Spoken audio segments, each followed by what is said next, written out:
A ver, papacitos, pónganse cómodos porque hoy les traigo un chisme que no solo huele a tinta, sino que viene con todo y firmas falsas. Cuando pensábamos que la grafología era lo más polémico que podía salir de un taller de manualidades, llega Adriana Leonel de Cervantes, abogada que se dice feminista de hueso colorado, pero que parece tener más dobleces que una carta mal doblada. ¿Y qué creen? Mr. Doctor, bisturí en mano y con la ciencia por delante, no se quedó callado. Resulta que esta abogada no solo se colgó del feminismo y los derechos LGBTQ+ para trepar, sino que, cuando la cosa se puso fea, dejó caer a su amiguis Charlotte Lascurain más rápido que un político en temporada de elecciones. Y como si eso no fuera suficiente, ahora andamos descubriendo que su maestría en Derecho Electoral duró menos que un embarazo. ¿30 semanas y ya cédula? Papacitos, ni las plantas crecen tan rápido. Pero agárrense, porque Adriana no solo tiene esa joyita bajo la manga. Al parecer, tiene el talento de amenazar a otras mujeres feministas cuando no le conviene, y lo hizo con Camila Martínez, una joven de Morena que no más por cuestionarla se ganó su odio. ¿Y qué creen? Resulta que nuestra abogada feminista también está afiliada al PRI y trabaja de la manita con panistas. Sororidad selectiva, mamacitas. Ah, pero eso no es todo. Si pensaban que íbamos a parar aquí, espérense a que les cuente lo que hizo con Nuri, una chica víctima de violencia familiar a la que revictimizaron, y hasta le vendieron la idea de que su imagen pública se podía limpiar. Con grafología. Porque claro, nada dice mujer valiente como analizar tu letra, ¿verdad? Esto, papacitos, es solo el principio de una historia donde la hipocresía, las amenazas y las incongruencias se mezclan en un caldo que ni en las novelas de las 9. Porque aquí, mientras Mr. Doctor desenmascara la grafología como la pseudociencia que es, Adriana Leonel y sus cómplices están ocupados en ver cómo torcer la ley para salirse con la suya. Así que, ¿listos para destapar esta olla de mentiras y medias verdades? Porque créanme, esto apenas comienza. Atención, papacitos y mamacitas, antes de seguir, el Gran Master Gorila me ha pedido que les dé un aviso muy importante, porque lo que sigue es el disclaimer que protege este espacio de análisis, reflexión y puro pensamiento crítico. El Gran Master Gorila siempre está un paso adelante, y este aviso es parte del show. No se lo salten, que aquí todo tiene su razón de ser. Papacitos, aquí está su tía Mona, lista para contarles todo con lujo de detalle, porque ustedes saben que yo no me guardo nada. Y miren, si estoy aquí es porque mi sobrino, el Gran Master Gorila, me pidió con urgencia que les viniera a platicar de este tema que está dando de qué hablar. Me dijo, tía, esto no puede quedarse en silencio, la gente tiene que saber lo que está pasando. Así que aquí estoy, con cafecito en mano y toda la disposición de poner las cartas sobre la mesa. Porque cuando la cosa huele raro, la tía Mona llega con lupa y no deja que le vendan espejitos. ¿Listos? Pues vámonos recio, porque esto se va a poner bueno. Papacitos, vamos a arrancar con lo bueno, porque si vamos a desmenuzar este tema, hay que empezar desde el principio. ¿Quién es Marifer Centeno y por qué su nombre resuena tanto? Bueno, agárrense, porque esta historia es digna de una serie de Netflix. Marifer se presenta como una perito grafóloga, y no cualquier grafóloga, no. Ella es la que sale en televisión, en podcasts, en revistas y hasta en redes sociales, vendiéndose como la gran experta en descifrar el alma de las personas con solo ver cómo escriben una palabra. ¿Cómo lo logra? Pues según ella, a través de la forma de las letras, de las firmas, y hasta del espacio entre palabras. Sí, así como lo oyen. El problema no es que Marifer tenga su negocio, porque en esta vida cada quien se gana el pan como puede. El problema, papacitos, es que la grafología no está reconocida como una ciencia dura. Ni por la comunidad académica, ni por las principales instituciones de psicología, ni por absolutamente nadie que tenga un mínimo de rigor científico. A ver, vamos a dejarlo claro, no existe ninguna evidencia sólida que demuestre que el análisis de escritura puede revelar de forma concluyente rasgos de la personalidad, y mucho menos predecir comportamientos futuros. Y sin embargo, Marifer se ha montado un negocio redondo que le deja billetes y fama. ¿Cómo funciona este negocio? Pues miren. Cursos y diplomados, porque no solo analiza escrituras, sino que también forma grafólogos. Y no crean que son cursos baratos, papacitos, no. Son carísimos, con la promesa de que al final saldrás siendo un experto en detectar mentiras, infidelidades y hasta traumas con solo ver una firma. ¿Ciencia? Casi nada. ¿Espectáculo? Todo.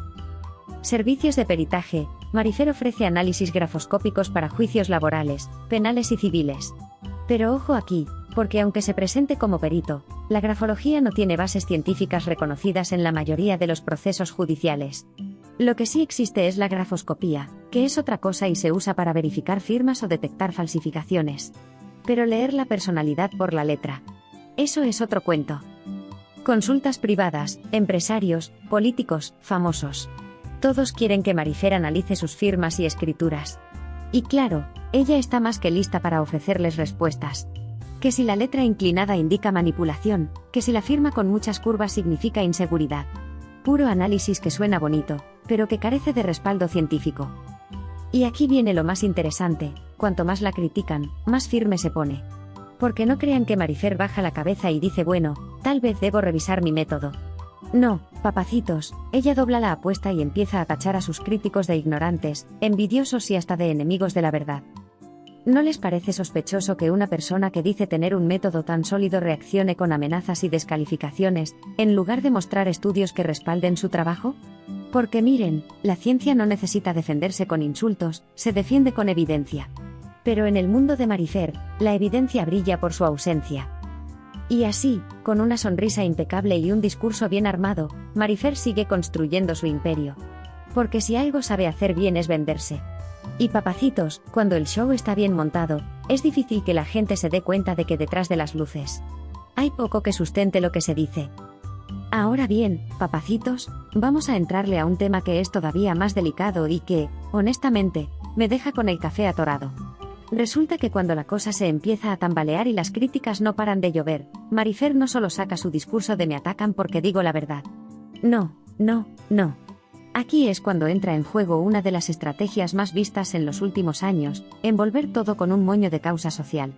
Y en este caso, el feminismo es la carta bajo la manga. A ver, antes de que alguien levante la ceja, dejemos algo claro, las causas sociales no están en discusión. La lucha por los derechos de las mujeres es legítima y necesaria.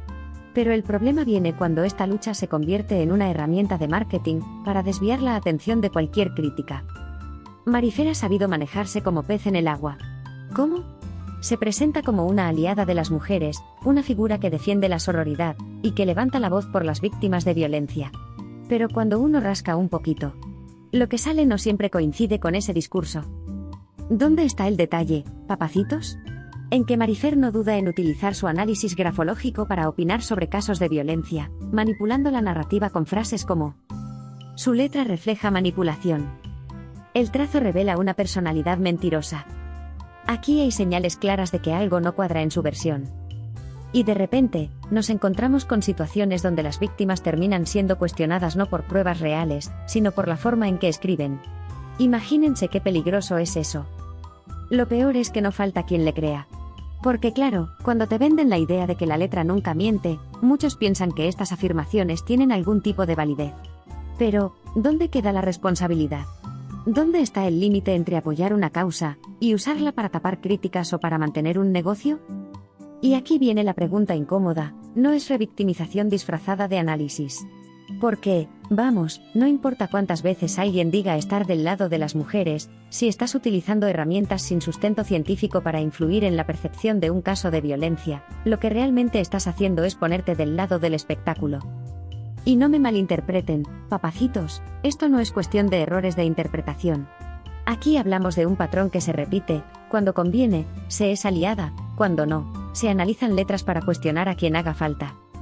La sororidad no puede ser selectiva, y mucho menos puede depender de cuánto pague la otra parte. Porque, a final de cuentas, la pregunta queda en el aire. ¿Se está usando el feminismo para proteger a las mujeres o para proteger el negocio? ¿Realmente se busca justicia o simplemente se busca más cámara y más contratos? Son preguntas incómodas, sí, pero necesarias.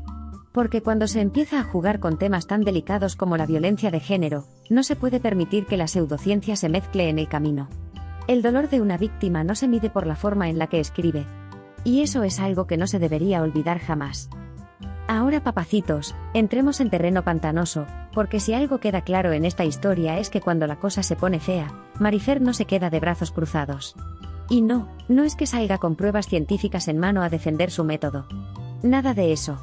Aquí el manual dice otra cosa, sacar las garras legales y empezar con las amenazas. Miren, en el mundo de las redes sociales y el espectáculo, cuando alguien señala inconsistencias o cuestiona métodos dudosos, lo que se espera es un buen debate, con datos duros, referencias y una buena dosis de humildad para reconocer errores. Pero en el caso de Marifer, el guión parece haber sido escrito por un abogado con mucho tiempo libre. ¿Por qué? ¿Qué pasa cuando alguien se atreve a decir que la grafología no tiene sustento científico? ¡Pum! Llega la amenaza de demanda. Que un youtuber la cuestiona. ¡Pum! Indirecta en redes. ¿Que un profesional de la psicología sugiere que el análisis de escritura no es válido? ¡Pum! Carta de te voy a demandar por difamación. Y miren, papacitos, no estamos hablando de discusiones en Twitter. Estamos hablando de intimidación directa, de tratar de silenciar críticas con recursos legales. Y aquí es donde la cosa se pone preocupante. Porque, a ver, si algo es cierto en el mundo de la ciencia es que la crítica impulsa el avance. Si la grafología tuviera realmente bases sólidas, Marifer no tendría que sacar las uñas cada vez que alguien pide evidencias. Al contrario, le convendría abrir el debate, presentar estudios, demostrar con datos que su método es fiable. Pero no, aquí el camino es otro, cerrar la puerta con llave y que nadie pregunte. Imagínense por un momento que un médico, en lugar de mostrar estudios clínicos, les responde con un, si sigues dudando de mi tratamiento, te voy a demandar. ¿Ridículo, no? Pues eso es exactamente lo que pasa aquí. Y no falta quien dice, bueno, es que tiene derecho a defenderse. Claro, papacitos, pero una cosa es defender tu honor, y otra muy distinta es usar el sistema legal como un garrote para silenciar a quienes simplemente están pidiendo pruebas.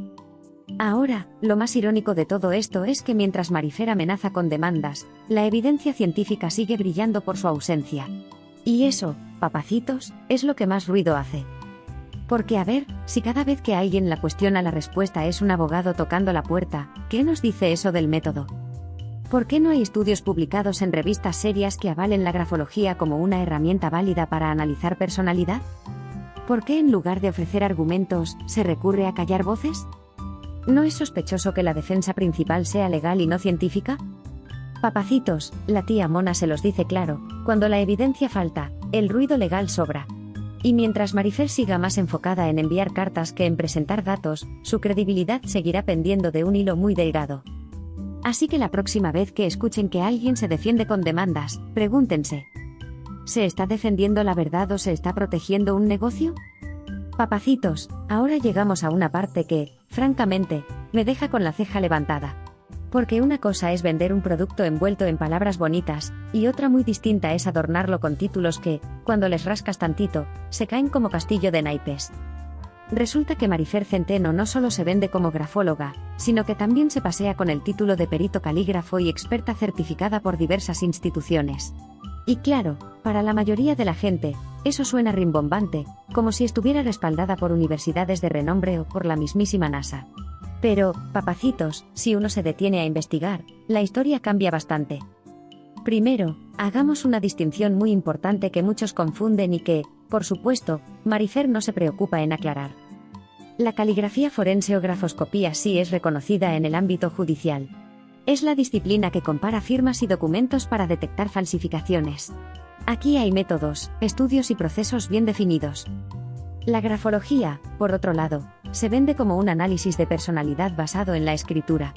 Y esta, papacitos, no tiene ninguna validez científica. ¿Ven la diferencia? Pues ahí está el truco.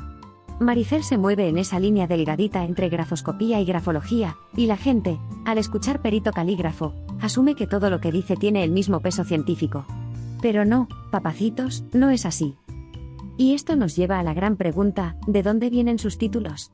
Porque no estamos hablando de un doctorado en psicología por Harvard, ni de certificaciones avaladas por la Septiembre no. La mayoría de los diplomas y cursos que presume provienen de academias privadas y talleres que, muchas veces, no tienen reconocimiento oficial. Vamos a ponerlo claro, cualquiera puede abrir una escuela online y dar diplomas de grafólogo profesional tras un curso de fin de semana. Y eso no es sinónimo de ciencia, papacitos. Lo preocupante es que Marifer usa estos títulos para colarse en casos legales, opinar en televisión y dar dictámenes que pueden afectar la vida de las personas. Porque si bien una firma falsificada se puede probar con métodos reales, decir que alguien es mentiroso porque su T está inclinada es harina de otro costal. Y aquí les va una perlita. Hay cursos de grafología que duran 48 horas, y de ahí, papacitos, sales listo para detectar traumas de infancia, problemas emocionales y tendencias delictivas. ¿De verdad? O sea, básicamente, el futuro de alguien puede quedar en manos de un análisis express. Entonces, ¿qué nos dice esto? Que el título de Marifer suena imponente, pero no resiste el escrutinio. Que, cuando la ciencia real no respalda, los diplomas de papel bonito hacen el trabajo. Que el público, al no conocer la diferencia, se traga el cuento completo. Papacitos, no se dejen engañar. Un título no es garantía de conocimiento verdadero, y menos cuando viene de un curso relámpago. La ciencia no se aprende en 2 días, ni con seminarios online. Y mientras Marifer siga usando esos papeles como escudo, lo único que hace es reforzar la idea de que su imperio se sostiene más en apariencias que en pruebas. Así que la próxima vez que alguien presuma títulos, pregúntense: ¿esto viene de una universidad seria o de un cursito con certificado descargable? ¿Es una ciencia o solo un show bien montado? Papacitos, ahora viene la parte que hace que uno suelte el café de la pura impresión. Porque si algo sabe hacer Marifer Centeno es capitalizar el escándalo. Y miren, no es casualidad. Cada vez que ocurre algo que trae a los medios de cabeza un divorcio de famosos, una infidelidad destapada o un caso de alto perfil, ahí aparece Marifer con bolígrafo en mano, y lista para descifrar lo que nadie pidió que descifrara. Y aquí viene lo interesante: entre más polémico sea el caso, más ruido hace su análisis. ¿Por qué? Porque la grafología, cuando se mete en los chismes mediáticos, se vuelve casi como leer el tarot, no importa si es cierto o no, lo que importa es que entretiene. Veamos cómo funciona el jueguito. Un cantante se divorcia. ¿Qué hace Marifer? Toma una firma suya de hace años, la analiza en vivo y suelta frases como: aquí se ve una tendencia a ser controlador, su letra revela inseguridad emocional. Una influencer es acusada de fraude. ¿Y qué creen? Marifer revisa una carta que publicó en redes y, sin pestañear, dice: claramente esta escritura refleja manipulación y falta de honestidad. O peor aún, un político se ve envuelto en corrupción y ahí va ella, su letra inclinada muestra arrogancia y poca empatía con los demás. Y lo más grave de todo esto, papacitos, es que la gente le cree. Porque cuando alguien con títulos, aunque ya sabemos de dónde vienen, aparece en televisión, y te dice con esa seguridad que la letra N revela traumas de infancia, muchos lo toman como verdad absoluta. Pero aquí viene el truco. El análisis no tiene consecuencias reales para ella. Si el tiempo demuestra que su análisis estuvo mal, ¿qué pasa? Nada. Porque al final, siempre puede decir: la escritura cambia con el tiempo. O peor aún, esa persona ocultó su verdadero ser al escribir. Entonces, ¿qué gana Marifer? Atención mediática. Cada vez que hace uno de estos análisis, sube seguidores, recibe invitaciones a programas y su nombre sigue en boca de todos. Nuevos clientes. Porque cuando la gente la ve en televisión, hay quienes corren a buscar sus servicios, pensando que descubrirán secretos de su pareja, su jefe o su ex. Dinero, papacitos. Porque entre más famosa se hace, más puede cobrar por sus consultas, sus cursos y sus peritajes. Y mientras tanto, la ciencia sigue sin aparecer. Porque, papacitos, esto no va de pruebas ni de hechos concretos. Va de construir una narrativa que suene intrigante, que despierte morbo y que mantenga a la audiencia pegada a la pantalla. Pero aquí hay algo que de verdad da miedo. Estos análisis no solo afectan la percepción pública de las personas, sino que pueden arruinar carreras, relaciones y reputaciones. Y todo por interpretaciones que no tienen ningún respaldo real. Entonces, la próxima vez que vean a Marifer analizando la firma de alguien en televisión, pregúntense: ¿esto está basado en ciencia o en puro espectáculo? ¿No será que, en lugar de resolver el misterio, solo están armando otro show para vender más? Papacitos, no todo lo que brilla en la tele es oro, y menos cuando lo que sostienen en la mano no es más que un bolígrafo y un papel. Papacitos, llegamos a ese punto donde las cosas ya no huelen raro. Apestan. Porque cuando el escándalo es grande y las críticas no paran, cualquiera pensaría que la estrategia lógica sería calmar las aguas con argumentos sólidos, ¿no? Pero aquí no. Marifer Centeno no juega a la lógica, juega a la desesperación por no perder credibilidad. Y miren, la fórmula es tan obvia que hasta da risa. Cada vez que la grafología es señalada como pseudociencia, Marifer no responde con estudios ni investigaciones que respalden su trabajo. ¿Qué va? Lo que hace es agarrarse de 3 estrategias infalibles. La víctima incomprendida. El ataque a los críticos. El show mediático para desviar la atención. ¿Les suena conocido? Porque esto lo hemos visto 1000 veces en otras figuras públicas que, cuando empiezan a ser cuestionadas, se victimizan en lugar de demostrar que tienen razón. Ahora, vamos por partes. Cuando el ruido crece, Marifer se adueña de la narrativa. Sube videos con esa carita seria, suelta una frase del tipo: nos atacan porque decimos la verdad. Y listo, papacitos, la historia cambia. Lo que antes eran críticas válidas, de repente se convierte en una cacería de brujas contra ella. Y si alguien insiste, ahí viene la segunda estrategia. Esto es misoginia. Me atacan porque soy mujer. Y miren, aquí vamos a dejar algo bien claro. El machismo es real y no está en discusión. Pero usar el feminismo como escudo para evitar críticas es otra cosa. Porque una cosa es defenderse de un ataque injusto, y otra muy distinta es gritar violencia de género cuando lo único que te están pidiendo es evidencia. Ahora, no se confundan, papacitos. Marifer no hace esto sola. Tiene aliados. ¿Quiénes? Pues esos programas de televisión que la invitan para analizar letras y firmas, pero que jamás le preguntan por qué la grafología no está reconocida como ciencia. Claro, ¿para qué incomodarla? Mejor le dan su espacio, ella sonríe, analiza la firma de algún famoso y todo mundo queda contento. El espectáculo sigue y las preguntas incómodas se quedan fuera. Y aquí viene lo mejor. Cuando alguien logra ponerla contra la pared, Marifer lanza la última carta. Nosotros tenemos experiencia. El tiempo nos ha dado la razón. ¿Experiencia en qué, papacitos? ¿En vender cursos de miles de pesos sin evidencia científica que los respalde? ¿En analizar a personas famosas para ganar likes y vistas? Miren, esto no es un error de principiante. Es una táctica calculada, porque sabe perfectamente que mientras esté en el ojo público, su negocio sigue facturando. Entonces, pregúntense. Si realmente tuviera pruebas de que la grafología funciona, ¿por qué no las muestra? ¿Por qué siempre recurre a lo emocional y no a lo racional? Papacitos, cuando alguien tiene la verdad de su lado, no necesita victimizarse ni atacar a los demás. Solo muestra los hechos y deja que hablen por sí solos. Pero aquí no hay hechos, hay puro teatro. Papacitos, ahora viene la parte que de verdad me deja con el ojo cuadrado. Porque una cosa es jugar al espectáculo y otra, muy distinta, es cruzar la línea de lo ético, y prestarse a un jueguito sucio que puede dejar a más de una persona lastimada. Y sí, estamos hablando de revictimización y manipulación discursiva. Miren, cuando una figura pública se involucra en casos mediáticos, uno esperaría que lo hiciera con respeto, con sensibilidad y, sobre todo, con mucho cuidado de no hacer daño. Pero aquí es donde Marifer demuestra que, para ella, lo importante es el show, sin importar las consecuencias. Resulta que en más de una ocasión, Marifer ha sacado su lupa de grafóloga y, sin que nadie se lo pidiera, ha analizado cartas o escritos de personas involucradas en casos de violencia o abuso. Y papacitos, lo que viene después es digno de novela de terror. Aquí se ve un trazo inestable, lo que podría indicar manipulación. El tamaño de sus letras revela que esta persona tiene tendencia a exagerar los hechos. Claramente hay signos de engaño en la forma de su firma. ¿Se dan cuenta de lo delicado que es esto? Estamos hablando de casos donde hay víctimas de verdad, donde una palabra de más puede hacer que la opinión pública se vuelva contra quien más necesita apoyo. Y aquí está el peligro, Marifer no tiene pruebas, solo interpretaciones.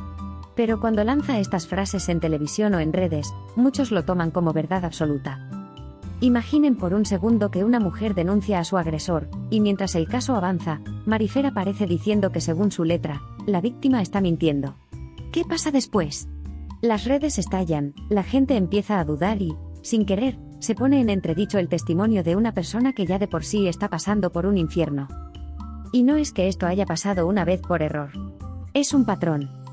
Cada vez que un caso fuerte aparece en los medios, Marifer encuentra la forma de meter su análisis, pero siempre dejando la puerta abierta para que el público juzgue a la víctima. Papacitos, esto no es solo irresponsable. Es peligroso. Estamos hablando de situaciones donde las vidas de las personas pueden cambiar por completo con un simple comentario. Y que venga alguien a jugar con eso, basándose en pseudociencia, es de lo más bajo que se puede hacer.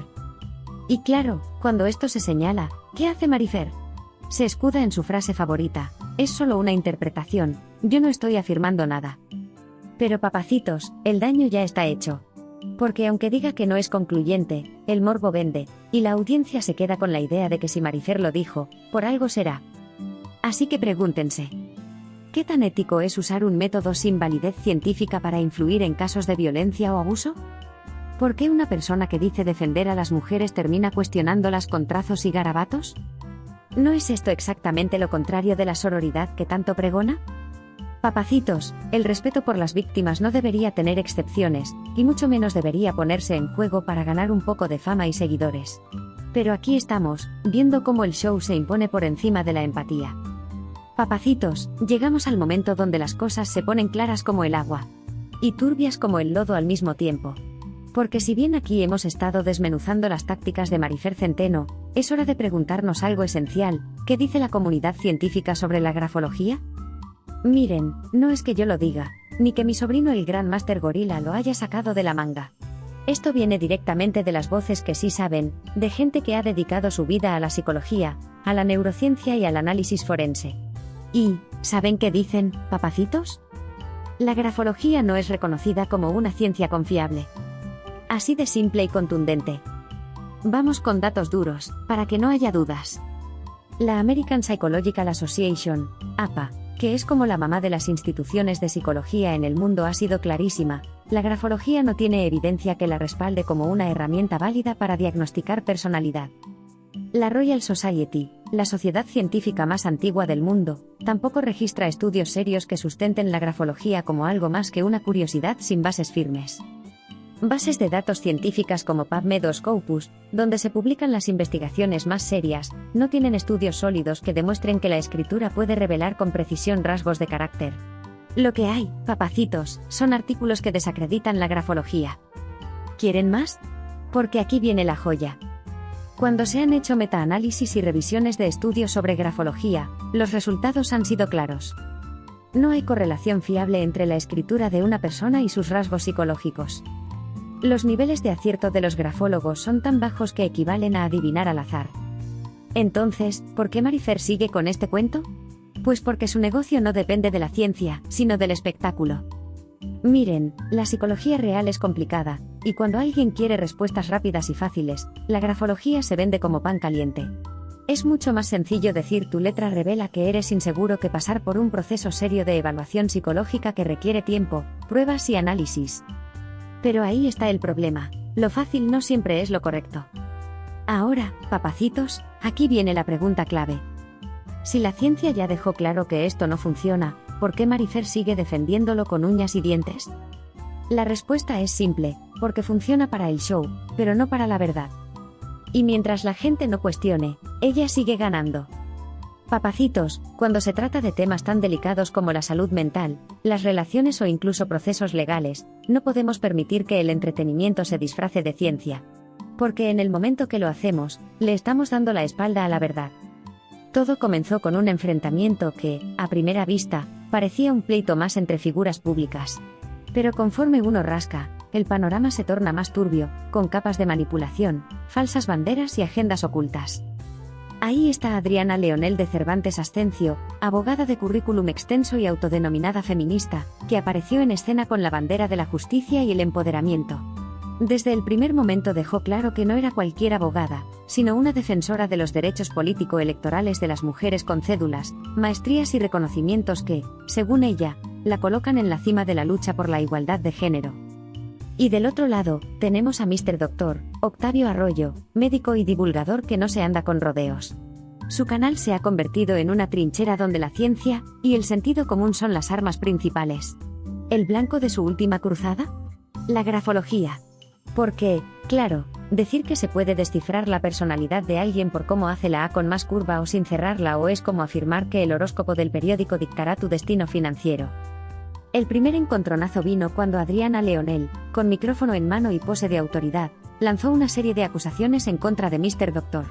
Lo pintó como un hombre que, según sus palabras, tenía múltiples denuncias por acoso y comportamientos impropios frente a mujeres. Se aventuró a afirmar que el médico había tocado sus genitales frente a clientas y que su lenguaje era abiertamente sexual.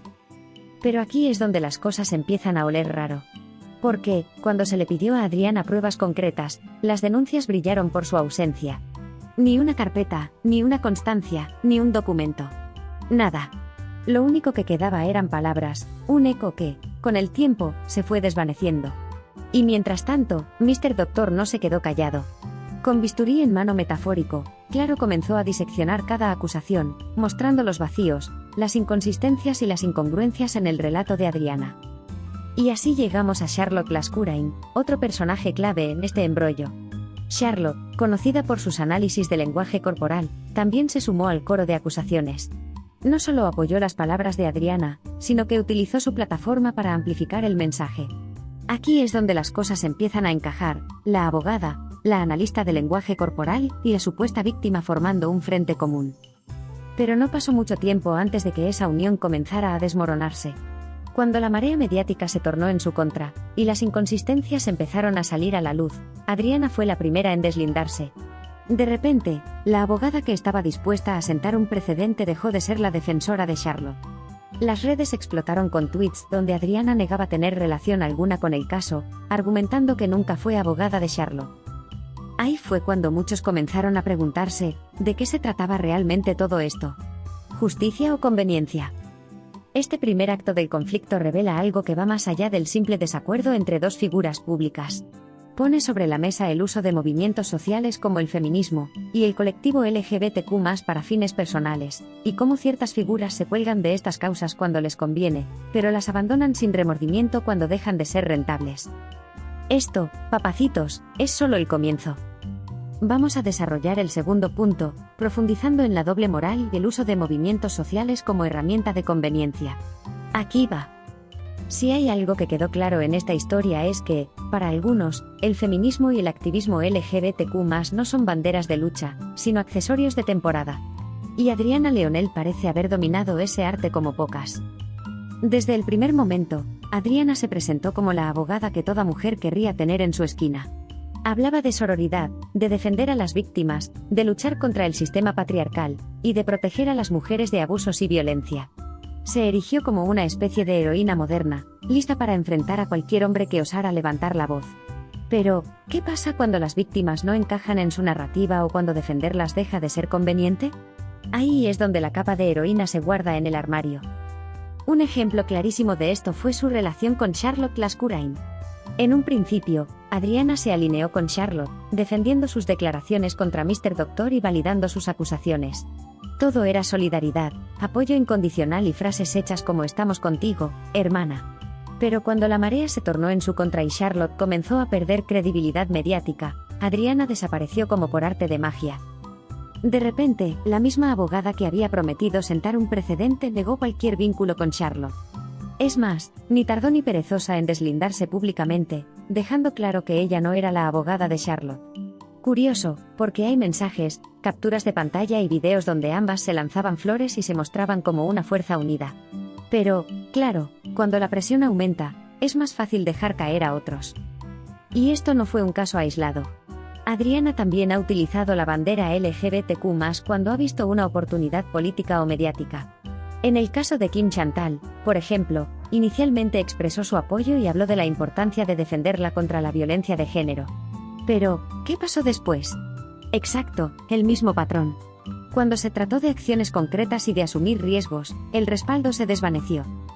Esto deja una pregunta clave flotando en el aire: ¿es auténtico el compromiso de figuras como Adriana Leonel con los movimientos sociales o es simplemente una herramienta de marketing personal?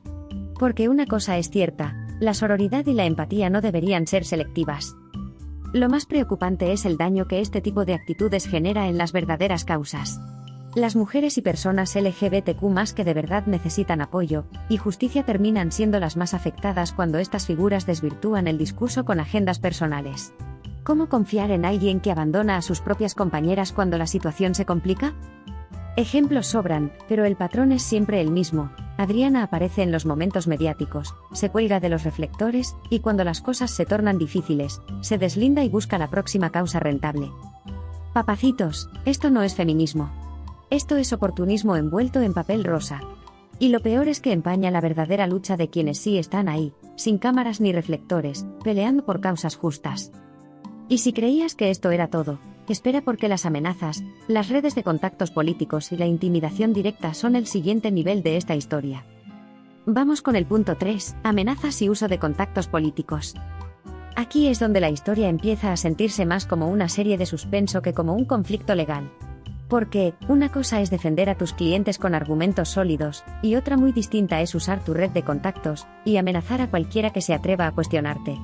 Y sí, eso fue exactamente lo que hizo Adriana Leonel. Todo salió a la luz cuando Camila Martínez, una joven política de Morena, decidió alzar la voz sobre ciertos movimientos poco claros en su partido, y publicó una nota que no le cayó nada bien a Adriana.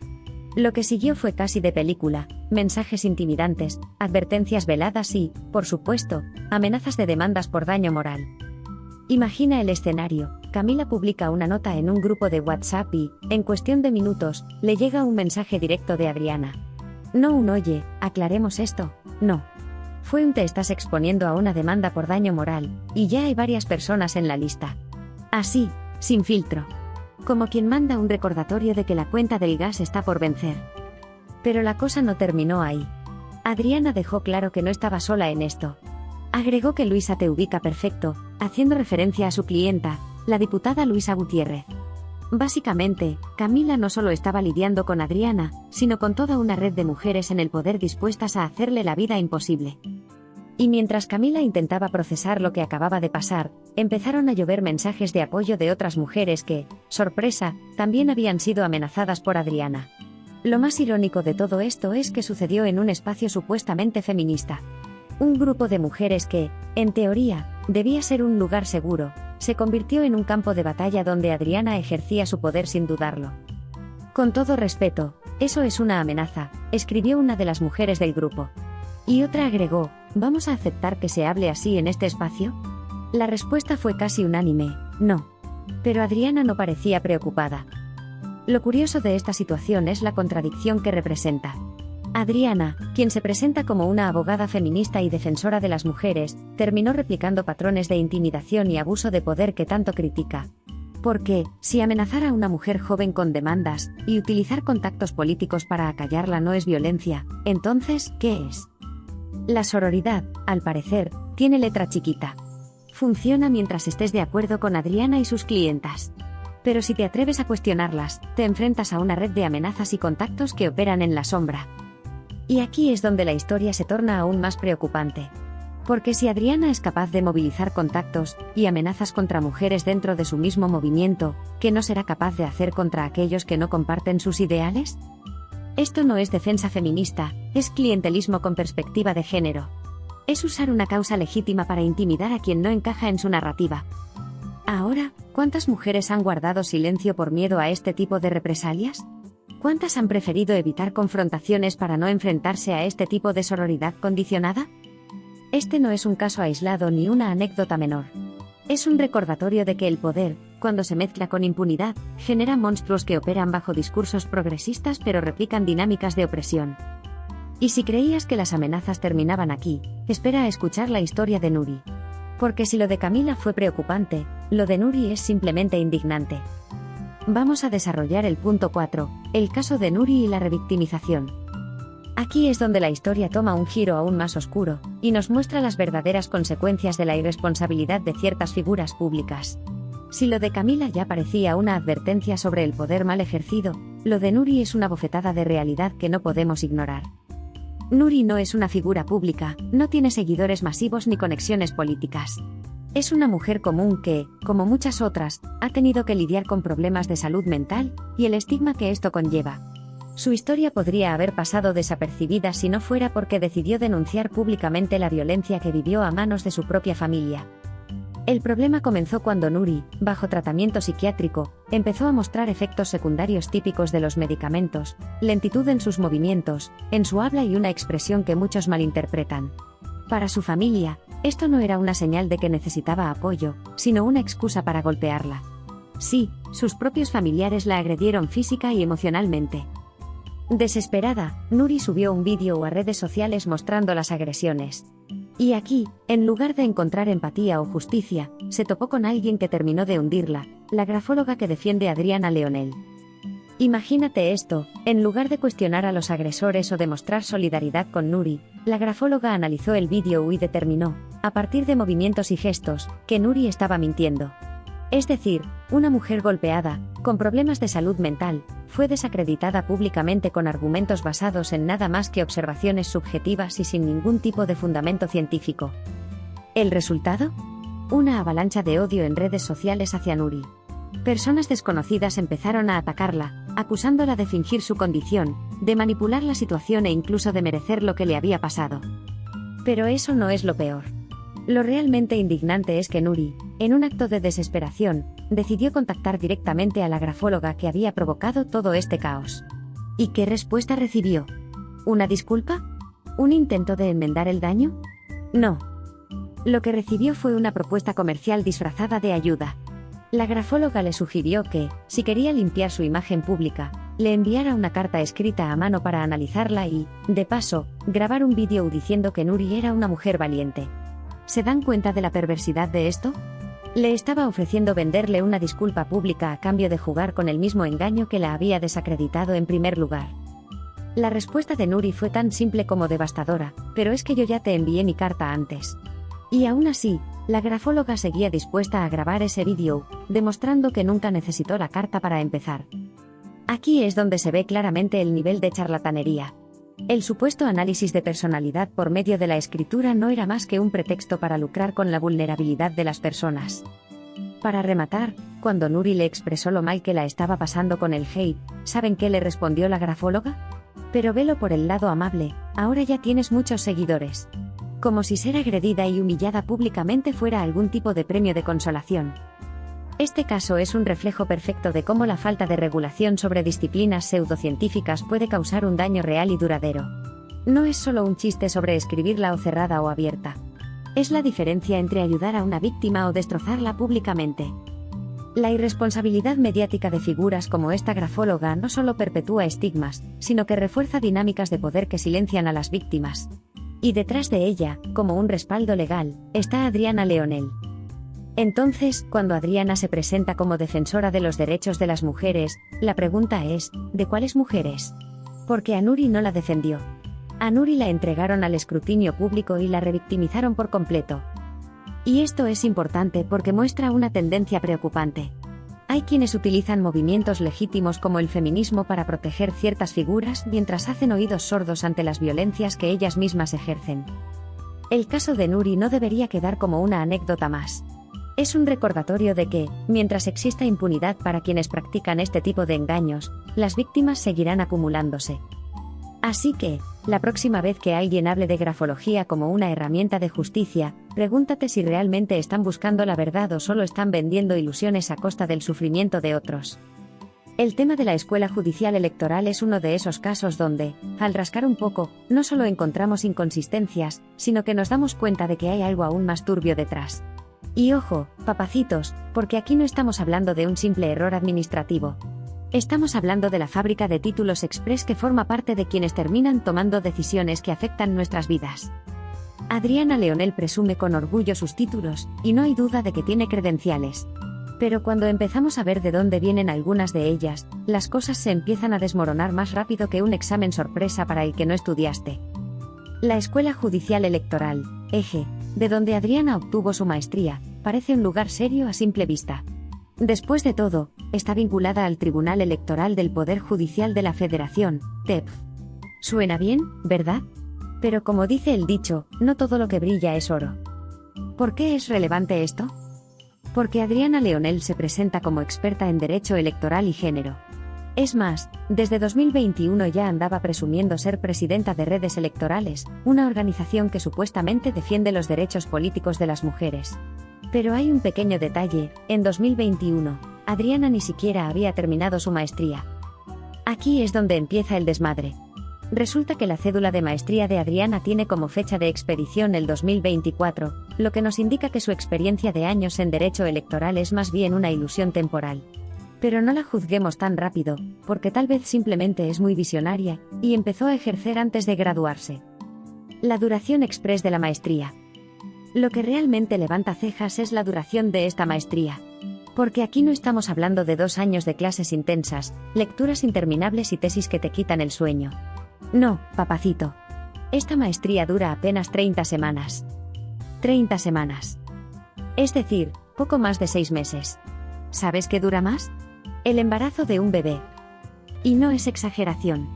Para que un bebé nazca sano, mínimo necesita 37 semanas de gestación.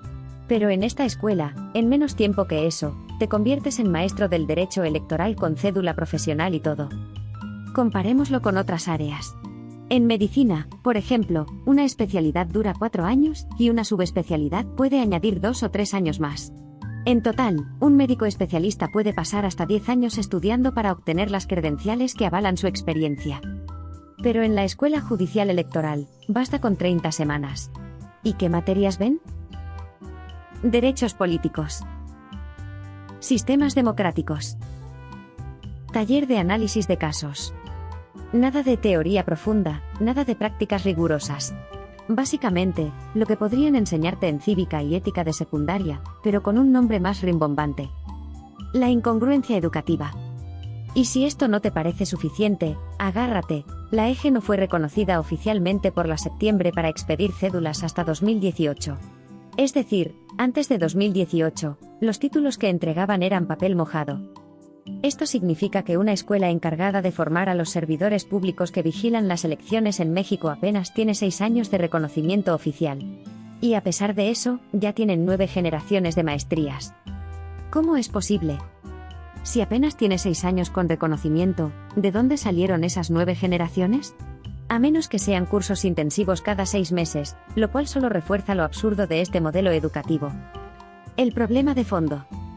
La pregunta aquí es, ¿por qué una institución tan importante que forma a quienes trabajan en el sistema electoral tiene una formación tan laxa y acelerada?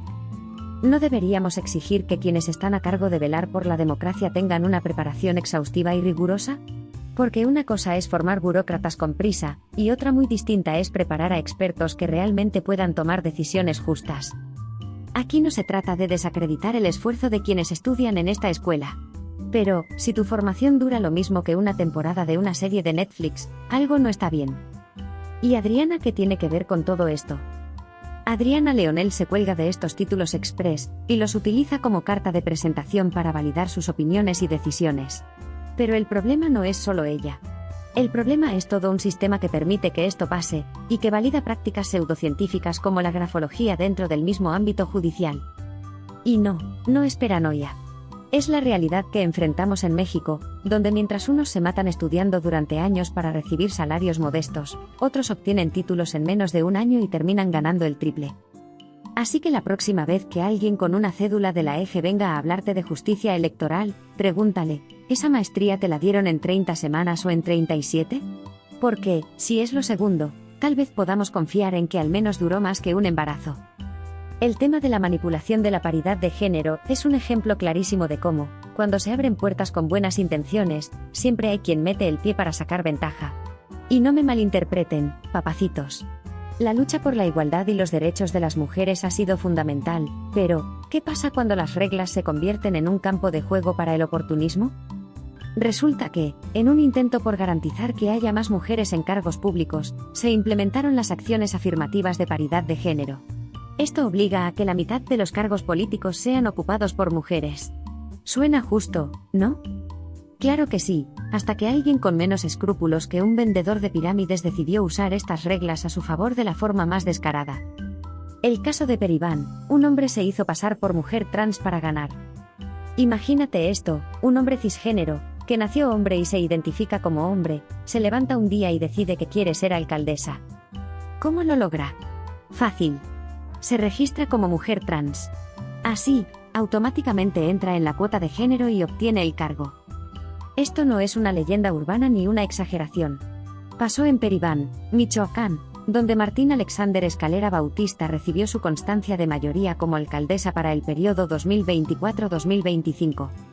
Sí, leíste bien. Un hombre cis, con barba y todo, asumiendo un cargo bajo la acción afirmativa de diversidad sexual. Y no crean que es el único. Este truco ha sido usado por varios políticos que buscan esquivar las reglas. ¿Resultado? Mujeres reales y mujeres trans que luchan de verdad por un espacio terminan desplazadas. ¿Qué tiene que ver Adriana Leonel con esto? Aquí es donde todo empieza a tener sentido. Adriana Leonel se presenta como feminista acérrima, defensora de derechos de las mujeres y de la comunidad LGBTQ+. Pero, ¿qué pasa cuando las cosas ya no le convienen políticamente? Pues bien, Adriana no tiene problema en deslindarse o desconocer a sus propias clientas si la situación se complica. Ahí es donde desaparece la sororidad y la empatía. Esto abre la puerta a una reflexión más profunda. ¿Hasta qué punto el activismo de figuras como Adriana es auténtico, y hasta qué punto es una herramienta para escalar posiciones políticas? La trampa detrás de las acciones afirmativas. El caso de Peribán es el reflejo de un problema sistémico. La falta de regulación y supervisión permite que las acciones afirmativas sean utilizadas de forma oportunista, tanto por hombres como por mujeres. Aquí no se trata de cuestionar el mérito de las mujeres o de las personas trans, sino de señalar la hipocresía de quienes usan estas reglas a conveniencia. ¿Qué hace Adriana cuando se enfrenta a mujeres que no están de acuerdo con ella? Les cierra las puertas. Las amenaza, las intimida y, si es necesario, las ataca públicamente. Pero cuando las necesita, se envuelve en la bandera feminista y LGBTQ+, como si fuera una armadura de inmunidad. Sororidad hasta que deje de convenir. ¿Cómo afecta esto realmente a las mujeres? Este tipo de manipulaciones no solo afectan a la política, sino que desacreditan el verdadero esfuerzo de las mujeres que trabajan incansablemente para alcanzar puestos de poder. Mientras unas luchan por justicia y equidad, otros juegan con el sistema para obtener privilegios sin hacer el trabajo necesario. Y no se trata solo de Adriana. Es un problema que se extiende a diferentes niveles del gobierno, donde personas sin compromiso real por los movimientos sociales los usan como trampolín para sus propios intereses. Reflexión. Las acciones afirmativas son una herramienta vital para equilibrar el terreno de juego. Pero, ¿cómo garantizamos que no se conviertan en un arma de doble filo? Casos como el de Peribán nos recuerdan que la regulación debe ser más estricta y que el activismo debe ser congruente, no selectivo. Así que la próxima vez que alguien se presente como feminista y defensor de derechos, pregúntate, ¿es auténtico o solo está jugando las cartas que mejor le convienen en ese momento? Porque, como bien dicen, el verdadero carácter de una persona no se mide en las palabras que dice, sino en las acciones que toma cuando nadie está mirando. El tema del conflicto de intereses y el clientelismo en el caso de Adriana Leonel es un reflejo de esas telarañas políticas que, aunque parecen invisibles, terminan atrapando a cualquiera que intente cruzarlas sin permiso. Y es que, papacitos, aquí no estamos hablando de amistades inofensivas ni de alianzas pasajeras. Estamos hablando de un tejido de relaciones que huele a compadrazgo y favores políticos de alto nivel. El vínculo con Charlotte Lascurain, una alianza peligrosa. Todo comienza con su estrecha relación con Charlotte Lascurain, una figura que no es precisamente conocida por su rectitud o transparencia. Charlotte y Adriana forman un dúo dinámico, pero no del tipo que inspira confianza. Ambas se protegen y cubren las espaldas mutuamente, una estrategia que las ha mantenido en posiciones de poder y visibilidad mediática. Sin embargo, cuando la situación se calienta, Adriana es la primera en saltar del barco, dejando a Charlotte a la deriva. Esto no es casualidad. Es un patrón que se repite constantemente, usar conexiones mientras son útiles, y descartarlas en cuanto representan un riesgo. ¿Por qué es importante esta relación? Porque Charlotte Lascurain es una figura con fuertes vínculos dentro del PRI y el PAN, dos partidos que, aunque públicamente se enfrentan, tras bambalinas intercambian favores como si fueran figuritas de colección. Adriana, por su parte, ha sabido jugar a dos bandas, manteniendo relaciones tanto con priistas como con panistas, dependiendo de cuál le ofrezca mayores beneficios en el momento. Aquí es donde surge el conflicto de intereses. Adriana no solo es una activista, sino que también ha desempeñado roles en campañas políticas, asesorías legales y hasta programas educativos dentro de estas estructuras partidistas. ¿Qué significa esto? Que cuando llega el momento de impartir justicia o representar causas feministas, sus decisiones no están motivadas únicamente por convicción, sino por conveniencia política. El caso de las campañas electorales. Durante las elecciones de 2021, Adriana fue una de las figuras clave en la organización de campañas femeninas dentro del PRI, pero sus servicios también fueron requeridos por candidatos panistas. Aquí es donde empieza a verse la doble cara de la moneda. Adriana predica paridad y equidad, pero a la hora de seleccionar candidatas, no siempre opta por las más capacitadas, sino por las que pertenecen a su círculo cercano o que prometen alinearse a sus intereses. Este tipo de prácticas desacreditan por completo los principios de igualdad que tanto defiende. Las mujeres que realmente luchan por espacios de poder quedan desplazadas por figuras que simplemente tienen los contactos correctos. ¿Y qué pasa cuando alguien se opone? Aquí es donde entra el verdadero problema. Adriana no solo favorece a sus aliadas, sino que persigue y desacredita activamente a cualquier mujer que se atreva a cuestionarla. Un claro ejemplo fue el caso de Camila Martínez, quien denunció las irregularidades en la selección de candidatas en el PRI. ¿La respuesta de Adriana? Desprestigiarla públicamente. Utilizar sus conexiones dentro del partido para bloquearla. Y amenazarla con difundir información falsa sobre su vida personal. Esto, papacitos, no es feminismo. Es clientelismo en su máxima expresión. Las conexiones con el Poder Judicial. Pero no crean que esto termina aquí. Adriana también mantiene una relación estrecha con jueces y magistrados electorales, quienes a menudo le deben favores por asesorías o recomendaciones. ¿Recuerdan la escuela judicial electoral que mencionamos antes? Pues bien, muchos de los jueces egresados de esta institución han sido parte de su red de contactos. Esto crea un círculo vicioso en el que las decisiones judiciales pueden estar influenciadas por intereses personales, y no por la aplicación objetiva de la ley. El verdadero costo de estas alianzas. ¿A quién perjudica realmente este clientelismo? A las mujeres que buscan justicia, y a los ciudadanos que creen en un sistema equitativo. Mientras Adriana y su círculo cercano acumulan poder y favores, las verdaderas víctimas de violencia política y discriminación siguen esperando soluciones que nunca llegan. Esto no es un caso aislado, papacitos. Es el reflejo de un problema sistémico, donde las conexiones políticas pesan más que la preparación y el mérito. Así que la próxima vez que escuchen a Adriana hablar de equidad de género y lucha feminista, pregúntense, ¿a quién está ayudando realmente y quién está pagando el precio de sus conexiones? Porque, como dicen por ahí, cuando la política y los intereses personales se mezclan, las verdaderas causas terminan siendo las primeras sacrificadas. El tema del conflicto de intereses, y el clientelismo en el caso de Adriana Leonel es un reflejo de esas telarañas políticas que, aunque parecen invisibles, terminan atrapando a cualquiera que intente cruzarlas sin permiso. Y es que, papacitos, aquí no estamos hablando de amistades inofensivas ni de alianzas pasajeras. Estamos hablando de un tejido de relaciones que huele a compadrazgo y favores políticos de alto nivel. El vínculo con Charlotte Lascurain, una alianza peligrosa. Todo comienza con su estrecha relación con Charlotte Lascurain, una figura que no es precisamente conocida por su rectitud o transparencia. Charlotte y Adriana forman un dúo dinámico, pero no del tipo que inspira confianza. Ambas se protegen y cubren las espaldas mutuamente, una estrategia que las ha mantenido en posiciones de poder y visibilidad mediática. Sin embargo, cuando la situación se calienta, Adriana es la primera en saltar del barco, dejando a Charlotte a la deriva. Esto no es casualidad. Es un patrón que se repite constantemente, usar conexiones mientras son útiles, y descartarlas en cuanto representan un riesgo. ¿Por qué es importante esta relación? Porque Charlotte Lascurain es una figura con fuertes vínculos dentro del PRI y el PAN, dos partidos que, aunque públicamente se enfrentan, tras bambalinas intercambian favores como si fueran figuritas de colección. Adriana, por su parte, ha sabido jugar a dos bandas, manteniendo relaciones tanto con priistas como con panistas, dependiendo de cuál le ofrezca mayores beneficios en el momento. Aquí es donde surge el conflicto de intereses. Adriana no solo es una activista, sino que también ha desempeñado roles en campañas políticas, asesorías legales y hasta programas educativos dentro de estas estructuras partidistas. ¿Qué significa esto? Que cuando llega el momento de impartir justicia o representar causas feministas, sus decisiones no están motivadas únicamente por convicción, sino por conveniencia política. El caso de las campañas electorales.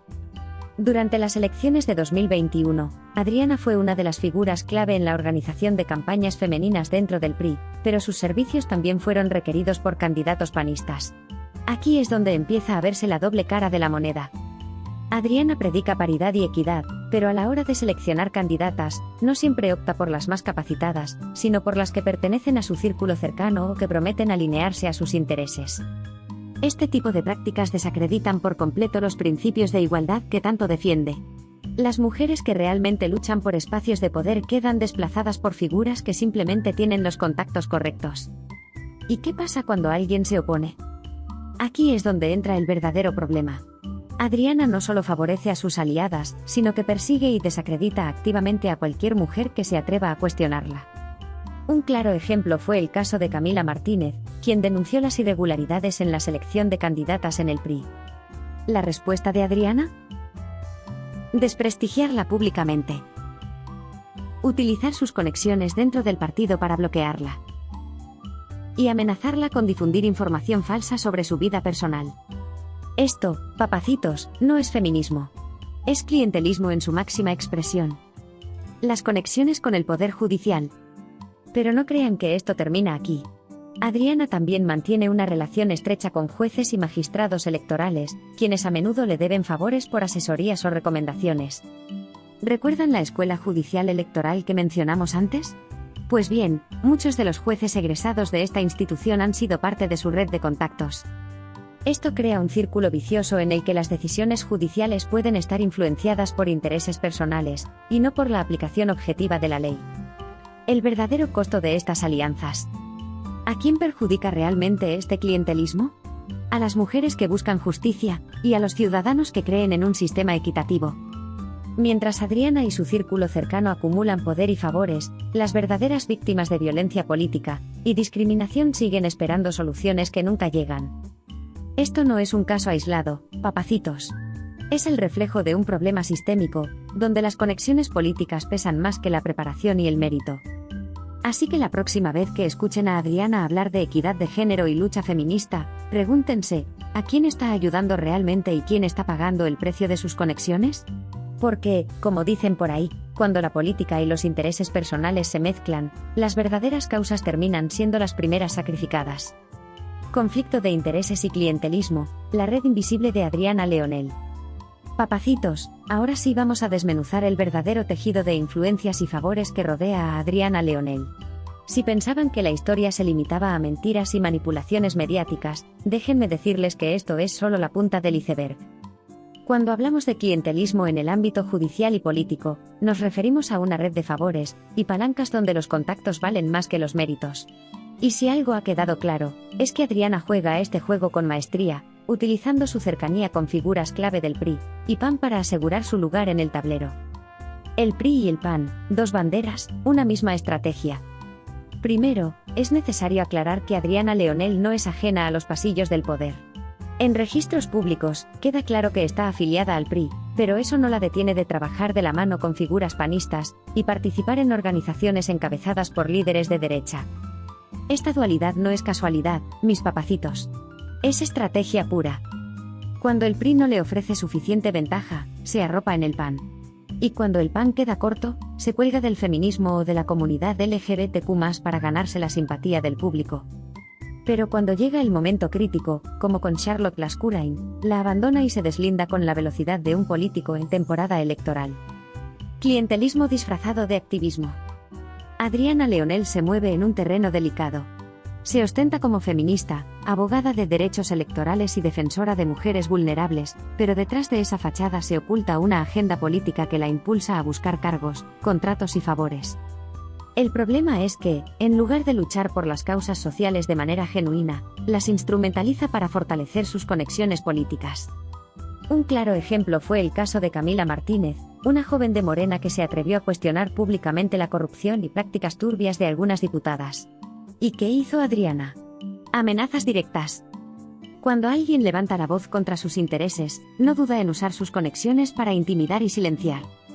Las palancas de Adriana en el Poder Judicial. Papacitos, aquí viene lo jugoso.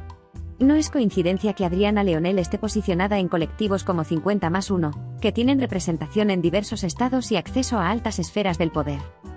Estas organizaciones, lejos de ser meros grupos de activismo, funcionan como canales de influencia para obtener contratos, posiciones y favores dentro del Poder Judicial y otras instancias gubernamentales. Esto no es una teoría conspirativa, es clientelismo puro y duro. Cuando Adriana se postuló para ciertos cargos dentro del Instituto Electoral de la Ciudad de México, lo hizo con el respaldo de esta red, sabiendo que sus conexiones serían clave para asegurar su lugar. ¿Y qué obtiene a cambio? Influencias, claro está. Acceso a recursos, contratos y una posición privilegiada que le permite navegar por el ámbito judicial como pez en el agua. Pero lo más alarmante es que estas conexiones le permiten influir directamente en casos judiciales, como lo ha hecho en múltiples ocasiones al apoyar o atacar públicamente a ciertos personajes dependiendo de cómo soplen los vientos políticos. Por eso, cuando Mr. Doctor expuso a Charlotte Lascurain, Adriana entró en acción, no por una genuina preocupación por la justicia, sino para proteger a una clienta con conexiones que podían beneficiarla. El peligro de una red bien tejida. Papacitos, el clientelismo no es solo un problema ético, es una amenaza directa a la imparcialidad del sistema judicial. Cuando los jueces, peritos y abogados operan en función de favores y amistades, la justicia deja de ser un derecho para convertirse en un privilegio. Y mientras Adriana Leonel y otros como ella continúen operando con esta red de influencias, los ciudadanos comunes seguirán siendo víctimas de un sistema manipulado desde las sombras. La solución: romper la red. Es urgente que se implementen reformas que impidan que figuras con conflictos de interés ocupen cargos clave en el Poder Judicial y otras instituciones. Se debe transparentar el proceso de selección de funcionarios y peritos. Crear mecanismos de vigilancia que identifiquen y eliminen redes de clientelismo. Sancionar a quienes utilicen movimientos sociales como pretexto para obtener beneficios personales. Papacitos, esto no termina aquí. Este tipo de redes no desaparecen de la noche a la mañana, pero mientras haya personas como Mr. Doctor dispuestas a exponer la verdad, existe una esperanza real de cambio. Que no se nos olvide, el clientelismo mata la justicia, pero la verdad, tarde o temprano, sale a la luz. Aquí tienes una conclusión profunda y bien fundamentada que integra todo el análisis desarrollado. Papacitos, después de recorrer cada rincón de este laberinto de intrigas, manipulaciones y doble discurso, lo que queda es una verdad tan evidente que ni el mejor disfraz de activismo puede ocultarla. Lo que hemos desmenuzado aquí no es solo la historia de Adriana Leonel o Marifer Centeno, sino el reflejo de un problema mucho más grande que se infiltra en las instituciones, en los movimientos sociales y en la vida pública de este país. Lo preocupante no es solo que existan figuras que manipulan causas legítimas, sino la facilidad con la que estas mismas figuras encuentran espacios de poder y visibilidad. Porque, seamos claros, el clientelismo, la sororidad selectiva y las amenazas veladas no nacen de la noche a la mañana. Son frutos de un sistema que, en lugar de rechazar estas prácticas, las premia con cargos, influencia y contratos. Y mientras esto siga ocurriendo, las verdaderas causas sociales seguirán siendo utilizadas como moneda de cambio. El caso de Adriana Leonel ilustra perfectamente cómo el feminismo y los movimientos LGBTQ+ pueden ser distorsionados para favorecer intereses personales y políticos. Cuando conviene, estas banderas son enarboladas con orgullo; cuando no, se guardan en el cajón y se cambian por la carta de los contactos políticos y el compadrazgo. Y ahí es donde reside el verdadero peligro, en la instrumentalización de luchas que deberían ser sagradas, no herramientas de conveniencia. Pero no nos quedemos solo con la indignación, papacitos. Esta historia deja lecciones importantes. La primera es que, en la era de las redes sociales y el espectáculo mediático, es crucial desarrollar un sentido crítico. No podemos aceptar a ciegas lo que una figura pública nos vende, por muy convincentes que sean sus palabras o por más títulos que cuelguen de sus paredes. Hay que rascar, cuestionar, investigar. Porque, como hemos visto, detrás de muchos discursos de justicia y verdad, a menudo se esconde un negocio bien armado. La segunda lección es que la verdadera lucha social no necesita reflectores. Las mujeres que realmente están cambiando el mundo, las activistas que ponen el cuerpo y el alma en las trincheras, lo hacen lejos de los reflectores y sin esperar un beneficio personal. La justicia no se mide en likes ni en seguidores, se mide en cambios concretos, en reformas reales y en acciones que dejan huella en la vida de las personas. Ahora bien, papacitos, no nos engañemos. Mientras figuras como Adriana Leonel sigan tejiendo redes de clientelismo y jugando a dos bandos, el cambio será difícil. Pero aquí es donde entramos nosotros, porque el primer paso para romper este ciclo es dejar de ser espectadores pasivos. La voz tiene poder. Y si algo ha demostrado Mr. Doctor en esta historia es que, con las herramientas correctas y un buen bisturí de la verdad, es posible abrirle los ojos a la gente. La lucha por la justicia y la equidad es legítima y necesaria. Pero para que estas causas avancen, es fundamental limpiar el camino de quienes las usan como trampolín. No se trata de atacar a figuras públicas porque sí, sino de exigir congruencia y responsabilidad. La verdadera sororidad no abandona a las víctimas cuando el barco se hunde. El activismo genuino no se vende al mejor postor ni se esconde tras amenazas legales. Y, sobre todo, la justicia no debería depender de quién tiene los contactos correctos, sino de quién tiene la razón. Así que, papacitos, la próxima vez que alguien venga con discursos llenos de palabras bonitas pero con poca sustancia, pregúntense, ¿está aquí por la causa o por el beneficio propio? Porque en un país donde las injusticias sobran, lo último que necesitamos son más vendedores de humo. Y recuerden, la tía Mona no viene a contar cuentos, viene a poner los puntos sobre las íes. Papacitos, ya con esto cerramos el análisis, pero como siempre les digo, la verdad incomoda, pero también libera. Y miren, Si la tía Mona se toma el tiempo de venir a contarles todo esto, es porque mi sobrino, el gran Máster Gorila, no quiere que nadie se quede en la oscuridad. Él me dijo, tía, la gente tiene que abrir los ojos, porque aquí no solo hay tela que cortar, hay rollos enteros de mentiras y dobles caras. Y ya saben que cuando mi sobrino habla, esta tía no se queda callada. Así que, papacitos, pónganse abusados. No dejen que los envuelvan con discursos bonitos ni se traguen cuentos de gente que brinca de un lado a otro como si fueran saltamontes con título. Y si vuelven a ver por ahí a alguien queriendo venderles espejitos disfrazados de justicia, ya saben qué hacer. Cuestiónenlo, rasquen y no se dejen. Desde este humilde rincón, su tía Mona les manda un abrazo fuerte, y les recuerda que aquí estamos para hablar de lo que nadie quiere decir en voz alta. Y si algún día necesitan que la tía regrese con más chisme del bueno, no más digan, porque la lupa ya está lista y el cafecito siempre está caliente. Cuídense mucho, mis cielos, y no olviden que la verdad siempre se impone, aunque tarde en llegar. Y recuerden, el gran Máster Gorila y yo seguimos aquí, al pie del cañón.